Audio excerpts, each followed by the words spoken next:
Did you contribute to an IRA account for retirement this year? Let's identify any tax savings you may get from your contributions.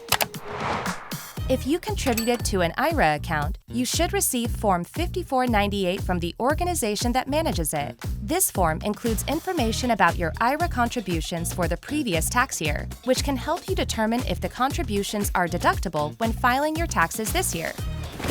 Box 1 of Form 5498 reports the total contributions made to your traditional IRA. Depending on your income and other factors, some or all of this amount might be deductible on your tax return. But what about other types of IRA accounts?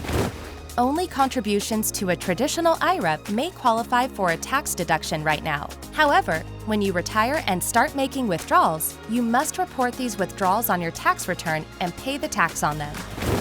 Your contributions to a Roth IRA, shown in Box 10 of Form 5498, aren't deductible right now either. Instead, Roth IRA contributions are made with after-tax dollars, meaning that you already paid tax on the money used to make these contributions. So, during retirement, your withdrawals from a Roth IRA are tax-free. Want to learn more about tax savings? TurboTax will identify the tax deductions you qualify for and ensure you get your max refund guaranteed. Visit TurboTax.com for more info to help you file your taxes with confidence.